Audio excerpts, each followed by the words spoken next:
High traders, hello investors, this is Siyad Ilikkal. എല്ലാ ദിവസവും വൈകിട്ട് 7 മണിക്കുള്ള മാർക്കറ്റ് ന്യൂസിലേക്ക് കടക്കാം.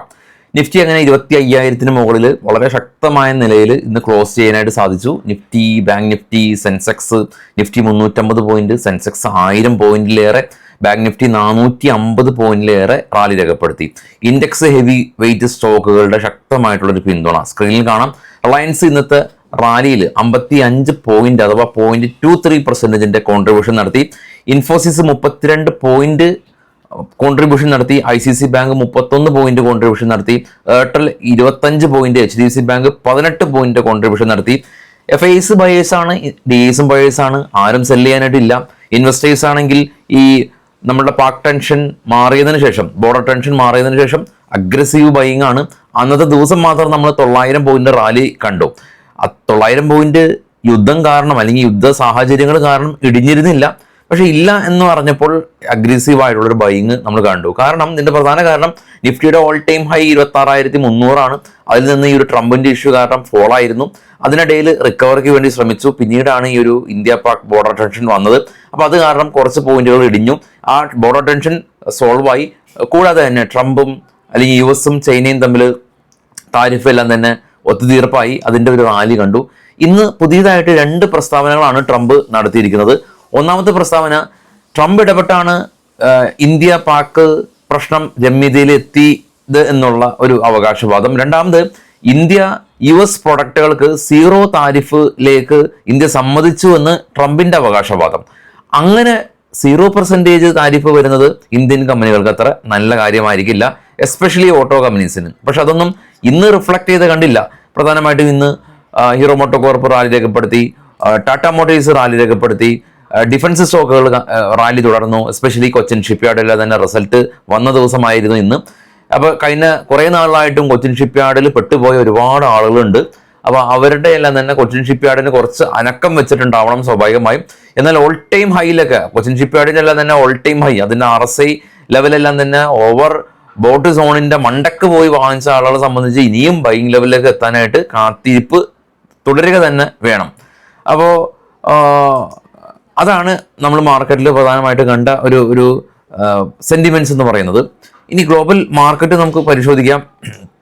കാണാം FTSE, CAC 40, DAX. യൂറോപ്യൻ മാർക്കറ്റിൽ വലിയ പോസിറ്റിവിറ്റി ഒന്നുമില്ല. ഇന്ത്യ വിക്സ് ഇന്ന് 3% കൊളാപ്സായി 16.7. ഡോ ഫ്യൂച്ചർ പോസിറ്റീവ് നെഗറ്റീവാണ്.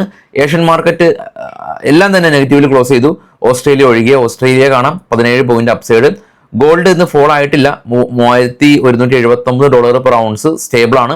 Brent oil 63, bitcoin 1,02,146. അപ്പോൾ ഇന്നലെ 4,000 കടന്നിരുന്നു. ബിറ്റ്കോയിനിൽ സ്ലൈറ്റ്ലി പ്രോഫിറ്റ് ബുക്കിംഗ് എന്ന നിലയിലാണ് ഉള്ളത്. അപ്പോൾ ഇന്ന് നമ്മളുടെ എക്സ്പയറി വോളറ്റിലിറ്റി ഉണ്ടായിരുന്നു. അപ്പോൾ അവസാന സമയങ്ങളിലെല്ലാം തന്നെ മാർക്കറ്റിനെ ഷോർട്ട് ചെയ്ത ആളുകൾക്ക് ഇന്നും ബുദ്ധിമുട്ടായിട്ടുണ്ട്. ബയേഴ്സാണ് FIs-ഉം DIs-ഉം. ഇപ്പോൾ FIs-ന്റെ ഭാഗത്തു നിന്നുള്ളൊരു സെല്ലിങ് വരുമ്പോഴാണ് മാർക്കറ്റ് ഘട്ടം ഘട്ടമായിട്ട് ഇറങ്ങുന്നത്. അവർ ബയേഴ്സ് ആയതുകൊണ്ട് മാർക്കറ്റ് ഘട്ടം ഘട്ടമായിട്ട് കയറുന്ന കാഴ്ചയാണ് ഇപ്പോൾ നിലവിൽ നമുക്ക് കാണാൻ സാധിക്കുന്നത്. ഇനി കുറച്ച് സ്റ്റോക്കുകളുടെ വാർത്തകളിലേക്ക് നമുക്ക് പോകാം. Future and option, basic stock market, commodity, എല്ലാ കോഴ്സുകളും നിങ്ങൾക്ക് നമ്മുടെ കൊച്ചി ഓഫീസിൽ ഇരുന്ന് പഠിക്കാം, അതല്ലെങ്കിൽ ഓൺലൈനായിട്ടും പഠിക്കാം. ഫസ്റ്റ് കമ്പനിയിൽ നമ്പർ ഉണ്ട്, കോൺടാക്ട് ചെയ്യുക. കുറഞ്ഞ ഫീസാണുള്ളൂ. നമ്മളൊരു SL-ന് നമ്മൾ വെക്കുന്ന ഫീസ് മാത്രമേ നമ്മൾ എടുക്കുന്നുള്ളൂ. കൃത്യമായിട്ട് എഡ്യൂക്കേറ്റ് ചെയ്യുന്നുണ്ട്. ഫസ്റ്റ് കമ്പനിയിൽ നമ്പർ ഉണ്ട്, കോൺടാക്ട് ചെയ്യാം. സ്റ്റോക്കുകളുടെ വാർത്തകളിലേക്ക് പോകാം. ബൈസെൽ റെക്കമെൻഡേഷൻ അല്ല. Page industries company net profit 51% ഉയർന്ന് 164 കോടി രൂപ കരസ്ഥമാക്കി. ഡിവിഡൻഡ് 200 രൂപ കമ്പനി കൊടുക്കുന്നുണ്ട് എന്നുള്ള വാർത്തയുണ്ട്. Welspun Enterprises company net profit 30% ഉയർന്നു. കമ്പനി 3 രൂപ ഡിവിഡൻഡ് കൊടുക്കുന്നുണ്ട്. Vinati Organic company net profit 18% ഉയർന്ന് 123 കോടി രൂപ കരസ്ഥമാക്കി. ഡിവിഡൻഡ് 7 രൂപ 50 പൈസ കൊടുക്കുന്നുണ്ട്. അരവിന്ദ് കമ്പനി നെറ്റ് പ്രോഫിറ്റ് 48% ഉയർന്നു. കമ്പനിയുടെ ഗൈഡൻസ് എല്ലാം തന്നെ ഉയർത്തി ഇതായിട്ട് കമ്പനി അറിയിച്ചു.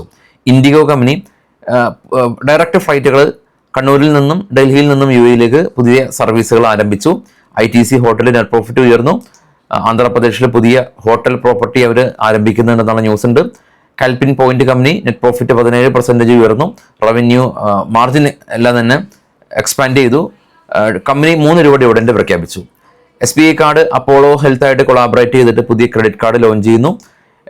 LT ഫുഡ് കമ്പനി 150 കോടി രൂപയിൽ നിന്ന് 161 കോടി രൂപയിലേക്ക് പ്രോഫിറ്റ് ഉയർത്തി ₹1 ഡിവിഡൻഡ് കൊടുക്കുന്നുണ്ട്. സ്റ്റീൽ സ്ട്രിപ്സ് ഫീൽഡ്സ് കമ്പനി 60 കോടി രൂപയിൽ നിന്ന് 61 കോടി രൂപയിലേക്ക് പ്രോഫിറ്റ് ഉയർത്തി.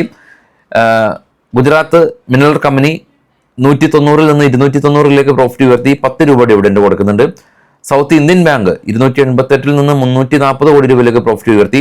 കൊച്ചിൻ ഷിപ്പ്യാർഡ് നെറ്റ് പ്രോഫിറ്റ് 11% ഉയർന്നു 287 കോടി രൂപ കരസ്ഥമാക്കി ₹2.25 ഡിവിഡൻഡ് കൊടുക്കുന്നുണ്ട്. തങ്കമയിൽ ജ്വല്ലേഴ്സ് കമ്പനി 28 നിന്ന് 31 കോടി രൂപയിലേക്ക് പ്രോഫിറ്റ് ഉയർന്നു. കമ്പനി ₹12 ഡിവിഡൻഡ് കൊടുക്കുന്നുണ്ട് എന്നുള്ളതാണ് ന്യൂസ്. നേരത്തെ നമ്മൾ കണ്ട പോലെ തന്നെ കമ്പനികളുടെ ഗ്ലോബലി നോക്കുകയാണെങ്കിൽ ഗ്ലോബലി യൂറോപ്യൻ മാർക്കറ്റ് സ്ലൈറ്റ്ലി നെഗറ്റീവാണ് ക്ലോസ് ചെയ്തത്. US ഫ്യൂച്ചർ ആവട്ടെ ഒരു ഫ്ലാറ്റായ രീതിയിലാണ് ഇപ്പോൾ വ്യാപാരം തുടർന്നുകൊണ്ടിരിക്കുന്നത്.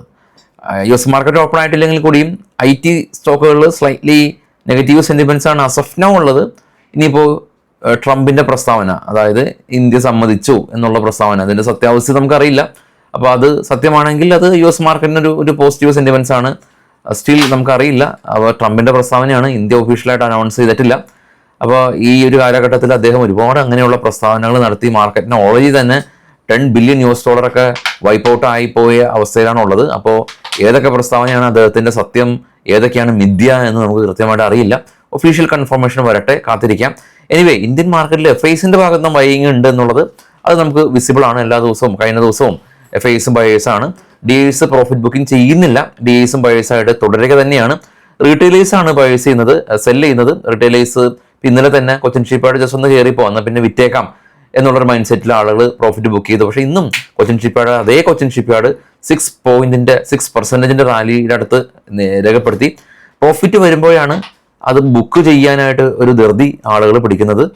ലോങ് ടൈം എന്നുള്ള ഒരു കൺസെപ്റ്റ് ഈ ഒരു കാലഘട്ടത്തിൽ അധികം ആരും അങ്ങനെ ഫോളോ ചെയ്ത് കാണാറില്ല.